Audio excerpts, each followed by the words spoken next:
നമസ്കാരം, നിങ്ങൾക്ക് എല്ലാവർക്കും പാർട്ട് ടൈം ട്രേഡറിൻ്റെ ഒരു പുതിയ ഇൻഫർമേറ്റീവ് വീഡിയോയിലേക്ക് ഒരിക്കൽ കൂടി സ്വാഗതം. അപ്പോൾ നമുക്ക് ലോങ് ടൈമിലേക്ക് ഇൻവെസ്റ്റ് ചെയ്യാൻ പറ്റുന്ന ഏതാനും നല്ല ETF ഈ ഒരു വീഡിയോയിൽ വീണ്ടും ഡിസ്കസ് ചെയ്യാൻ പോവുകയാണ്. അപ്പോൾ നമുക്ക് ചെറിയ ചെറിയ SIPകളായിട്ട് നമുക്ക് ഇതിൻ്റെ അകത്ത് എൻട്രികൾ എടുക്കാൻ സാധിക്കുന്നതായിരിക്കും. അപ്പോൾ നമ്മുടെ ഫസ്റ്റ് ETF ആണ് ആൽഫ.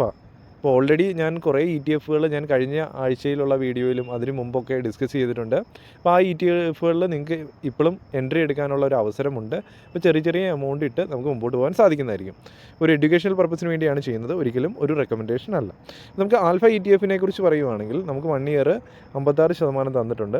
അപ്പോൾ 3 ഇയർ നോക്കുവാണെങ്കിൽ നമുക്ക് 60% കിട്ടിയിരിക്കുന്നത്. അപ്പോൾ ഏകദേശം ഇയർലി ഒരു 20% സംതിങ് റിട്ടേൺ നമുക്ക് ഈ ഒരു ETF തരുന്നുണ്ട്. അപ്പോൾ അതുപോലെ തന്നെ നമുക്ക് ഇതിൻ്റെ വോളിയം അത്യാവശ്യം ബൈയിങ് സെല്ലിങ് വോളിയം വരുന്നുണ്ട്. അതുപോലെ തന്നെ നമുക്ക് ഇതിൻ്റെ 52 വീക്ക് ഹൈ എത്രയായിരുന്നു? ഏകദേശം 60 രൂപ 52 വീക്ക് ഹൈ ക്രിയേറ്റ് ചെയ്തിരുന്നു. ഇപ്പോൾ ഏകദേശം 54 രൂപയ്ക്കാണ് കിട്ടുന്നത്. ഏകദേശം 6 രൂപയ്ക്കാണ് നമുക്ക് ഡിസ്കൗണ്ടിൽ കിട്ടുന്നത്. ഒരു 10% നമുക്കൊരു ഡിസ്കൗണ്ടിൽ തന്നെയാണ് ഈ ഒരു ETF ലഭിക്കുന്നത്. ഇനി ഇതിൻ്റെ അകത്ത് 50 കമ്പനികളുള്ള ഒരു ബാസ്ക്കറ്റാണ് ഈ ആൽഫ എന്ന് പറഞ്ഞ ഒരു ETF.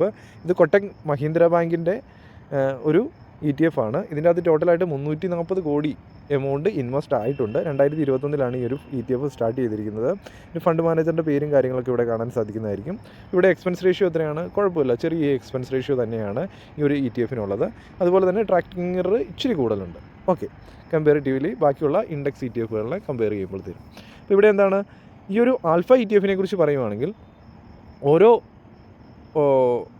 ഒരു ബെഞ്ച് മാർക്ക് എടുക്കുകയാണെങ്കിൽ ആ ഒരു ബെഞ്ച് മാർക്കിനെ ഔട്ട് പെർഫോം ചെയ്യുന്ന നല്ല രീതിയിൽ ഗ്രോത്ത് കിട്ടുന്ന കമ്പനികളെ പിടിച്ചാണ് ഈ ഒരു ബാസ്ക്കറ്റിലേക്ക് ഇട്ടിരിക്കുന്നത്. അപ്പോൾ നമുക്ക് ഓരോ സെക്ടർ വൈസ് എടുക്കുകയാണെങ്കിൽ ആ ഒരു സെക്ടർ എത്രമാത്രം മുകളിലേക്ക് ഗ്രോ ചെയ്തോ അതിനേക്കാളും അതിമനോഹരമായിട്ട് ഗ്രോത്ത് തന്ന കമ്പനികളെയാണ് ഈ ഒരു ബാസ്ക്കറ്റിൽ ഇൻക്ലൂഡ് ചെയ്തിരിക്കുന്നത്.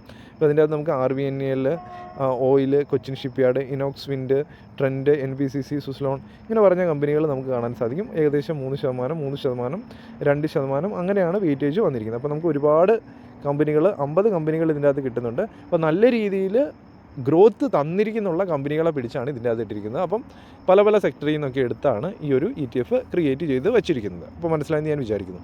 ഇപ്പോൾ നമുക്ക് രണ്ടാമത്തെ ETF പോകാം. അപ്പോൾ നമ്മുടെ മേക്ക് ഇന്ത്യ എന്ന് പറഞ്ഞ ETF ആണ് നമ്മൾ ഡിസ്കസ് ചെയ്യാൻ പോകുന്നത്. അപ്പോൾ നമുക്ക് 1 ഇയറിൽ എത്രയാണ്? നമുക്ക് 50% തന്നിട്ടുണ്ട്. അപ്പോൾ നമുക്ക് ഈ ഒരു ETF നോക്കുവാണെങ്കിൽ ഇതിൻ്റെ വോളിയം ഇച്ചിരി കമ്പാരിറ്റീവ്ലി ബാക്കിയുള്ള ETF കമ്പയർ ചെയ്യുമ്പോഴത്തേന് ഇച്ചിരി കുറവാണ്. നമുക്ക് ഇത് മിറാസെ അസറ്റ് എന്ന് പറഞ്ഞ കമ്പനിയാണ് ഇത് മാനേജ് ചെയ്യുന്നത്. അപ്പോൾ ഇത് മാനുഫാക്ചറിങ് ETF ആണ്. മാനുഫാക്ചറിങ് കമ്പനികളെ ആഡ് ചെയ്തിട്ടാണ് ഈ ഒരു ETF ക്രിയേറ്റ് ചെയ്തിരിക്കുന്നത്. ഇതിൻ്റെ അകത്ത് 77 കമ്പനികളാണ് വരുന്നത്. 224 കോടി രൂപ ഇതുവരെ ഇതിൻ്റെ അകത്ത് ഇൻവോൾവ് ആയിട്ടുണ്ട്. അപ്പോൾ 2022 ഈ ഒരു ഫണ്ട് സ്റ്റാർട്ട് ചെയ്തത്. അതിൻ്റെ ഫണ്ട് മാനേജറൊക്കെ കാണാൻ സാധിക്കും. എക്സ്പെൻസ് റേഷ്യോ കുറച്ച് കൂടുതലാണ്, എങ്കിലും ഓക്കെ എന്ന് പറയാൻ സാധിക്കും ETF. അതുപോലെ തന്നെ ട്രാക്കിംഗ് കളർ വളരെ കുറവാണ് ഈ ഒരു ETF സംബന്ധിച്ചിടത്തോളം. അപ്പോൾ ഇതിൻ്റെ അകത്ത് ഏതൊക്കെ സ്റ്റോക്കുകളാണ് വരുന്നത് നമുക്ക് കാണാൻ സാധിക്കുന്നു. Sun Pharma, Tata Motors, M&M, Reliance, Maruti, Tata star, Bajaj, Hindalco, JSW steel, ബെയിൽ എല്ലാം വലിയ കമ്പനീസാണ് മുകളിൽ കാണാൻ സാധിക്കുന്നത്. അതിനൊപ്പം തന്നെ നമുക്ക് മിഡ് ക്യാപ്പ് കമ്പനീസും നമുക്ക് കാണാൻ സാധിക്കുന്നുണ്ട്. ഓക്കെ, അപ്പം ആദ്യം വരുന്നത് വലിയ കമ്പനികളും അതുപോലെ തന്നെ മിഡ് ക്യാപ്പ് കമ്പനീസും മിക്സ് ആയിട്ടുള്ള മാനുഫാക്ചറിങ് ഇൻഡെക്സ് ആണ് ഇവിടെ കിട്ടുന്നത്. അപ്പോൾ ഈ ഒരു ബാസ്ക്കറ്റിൽ നമുക്ക് ഇൻവെസ്റ്റ് ചെയ്യാൻ സാധിക്കുന്നതായിരിക്കും. ഇപ്പോൾ 145 പ്രൈസ് നിൽക്കുന്നത്. 52 വീക്ക് ഹൈ 161 വരെ ക്രിയേറ്റ് ചെയ്തിട്ടുണ്ട്. 15 രൂപ ഡിസ്കൗണ്ടിലാണ് കിട്ടുന്നത്. അപ്പോൾ ഇവിടെ എത്രയാണ്? 10% ഡിസ്കൗണ്ട് നമുക്ക് കിട്ടുന്നുണ്ട്. നമുക്ക് വേണമെങ്കിൽ പിക്ക് ചെയ്യാം. ഓൾറെഡി കഴിഞ്ഞ വീക്കിൽ ഞാൻ ഡിസ്കസ് ചെയ്തിരുന്നു. ഗ്രോ കമ്പനിയുടെ ഇലക്ട്രിക് വെഹിക്കിളിൻ്റെ ETF ഡിസ്കസ് ചെയ്തു. അതുപോലെ തന്നെ നമ്മുടെ PSU സെക്ടർ, PSU ബാങ്ക് ബീസ് എന്ന് പറഞ്ഞ ETF ഡിസ്കസ് ചെയ്തു.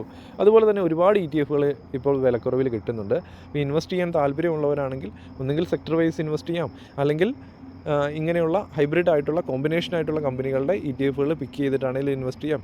അല്ലെങ്കിൽ വിലക്കുറവിൽ കിട്ടുന്ന നമുക്ക് ഇഷ്ടപ്പെട്ട ETF സെലക്ട് ചെയ്ത് ചെറിയ ചെറിയ SIP നടത്താൻ സാധിക്കുന്നതായിരിക്കും. അപ്പോൾ നമ്മുടെ ഇഷ്ടമാണ്. നമുക്ക് ഏതിൻ്റെ അകത്താണോ നമുക്ക് കൂടുതലായിട്ട് അറിവുള്ളത്, നമുക്ക് ഏറ്റവും കംഫർട്ടായിട്ട് തോന്നുന്നത് അങ്ങനെയുള്ള ETF പിക്ക് ചെയ്യാൻ നോക്കുക. കാര്യങ്ങൾ മനസ്സിലാകുന്നുണ്ടെന്ന് ഞാൻ വിചാരിക്കുന്നു. നമുക്ക് നല്ല ഇൻവെസ്റ്റ്മെൻറ്റുകൾ ഉണ്ടായിരിക്കണം എപ്പോഴും. ട്രേഡിങ് അത് കഴിഞ്ഞിട്ടാണ് ചെയ്യേണ്ടത്. ആദ്യമേ മ്യൂച്വൽ ഫണ്ട് അല്ലെങ്കിൽ ETF ഇൻവെസ്റ്റ് ചെയ്ത് ഒരു എമൗണ്ട് ഉണ്ടായിരിക്കണം നമ്മുടെ പോർട്ട്ഫോളിയോയ്ക്കകത്ത്. അതിനുശേഷമാണ് നമ്മൾ ചെറിയ ചെറിയ ട്രേഡിംഗ് മെത്തേഡ്സൊക്കെ അഡോപ്റ്റ് ചെയ്യേണ്ടത്. ഓക്കെ,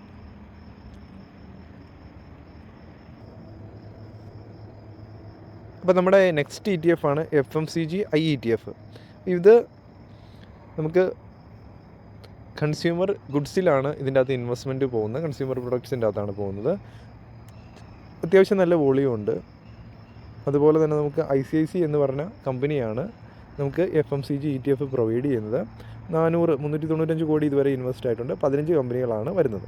അപ്പോൾ അതിൻ്റെ അകത്ത് എക്സ്പെൻസ് റേഷ്യോ വളരെ കുറവാണ്, ട്രാക്കിംഗ് എറർ കുറവാണ്. ഇതിൻ്റെ അകത്ത് നമുക്ക് ഇൻവെസ്റ്റ്മെൻറ്റുകൾ നടത്താൻ സാധിക്കുന്നതായിരിക്കും. ഇവിടെ ITCയിലേക്കാണ് ഏറ്റവും കൂടുതൽ എമൗണ്ട് പോകുന്നത്. Hindustan Unilever, Nestle India, Tata consumer, Britannia, VBL, Godrej products, Colpal. അപ്പോൾ ഇത്രയും കമ്പനികളിലേക്കാണ് കൂടുതലായിട്ട് എമൗണ്ട് പോകുന്നത്. ബാക്കിയുള്ള കമ്പനികൾ താഴെ കാണാൻ സാധിക്കുന്നുണ്ട്. ഓക്കെ, അപ്പം ഇതും നമുക്ക് എപ്പോഴും എസെൻഷ്യൽ ആയിട്ടുള്ള ആവശ്യമായിട്ടുള്ള പ്രൊഡക്ട്സാണ്. തീർച്ചയായിട്ടും ഇതിൻ്റെ അകത്ത് നമുക്ക് ഇൻവെസ്റ്റ്മെൻറ്റ് കൺസിഡർ ചെയ്യാൻ സാധിക്കുന്നതായിരിക്കും. ഇപ്പോൾ ലോങ് ടൈമിലേക്ക് ചെറിയ ചെറിയ എമൗണ്ടുകൾ ഇങ്ങനെയുള്ള അത്യാവശ്യം വോളിയം ഉണ്ട്. അതുപോലെ തന്നെ നമുക്ക് ഇഷ്ടപ്പെട്ട സെക്ടർ ആണെങ്കിൽ സെക്ടർ തിരഞ്ഞെടുക്കുക.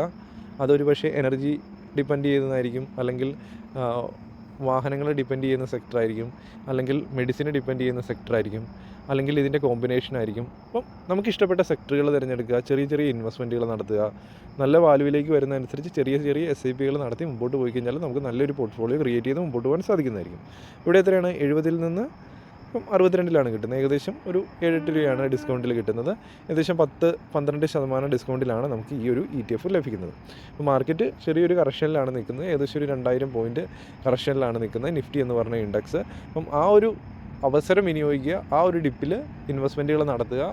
ഒരുപക്ഷെ ആ ഒരു ലെവലിൽ നിന്ന് മുകളിലേക്ക് നിഫ്റ്റി റണ്ണാൻ തുടങ്ങിക്കഴിഞ്ഞാൽ ഒരുപക്ഷെ ഇങ്ങനെ ഒരു ലെവലിലേക്ക് ഒരുപക്ഷെ മാർക്കറ്റ് വരണമെന്നില്ല, ഒരുപക്ഷെ വന്നേക്കാം. അപ്പോൾ SIPകൾ ചെയ്തുകൊണ്ടിരിക്കുക ഡിപ്പ് കിട്ടുന്നതനുസരിച്ച്. അപ്പോൾ തീർച്ചയായിട്ടും ലോങ് ടൈമിൽ മോശമില്ലാത്ത നല്ലൊരു റിട്ടേൺ കിട്ടുന്നതായിരിക്കും. ഇപ്പോൾ ഈ വീഡിയോ നിങ്ങൾക്ക് കൃത്യമായിട്ട് മനസ്സിലായെന്ന് ഞാൻ വിചാരിക്കുന്നു. അപ്പം വളരെ സിമ്പിളായിട്ട് നല്ല ഇൻവെസ്റ്റ്മെൻറ്റുകൾ ചെയ്യുക, നല്ല വെൽത്ത് ക്രിയേറ്റ് ചെയ്യാൻ നോക്കുക. അപ്പോൾ ഒരു പുതിയൊരു വീഡിയോ ആയിട്ട് ഉടൻ കാണുന്നവരെ good bye and Jai Hind.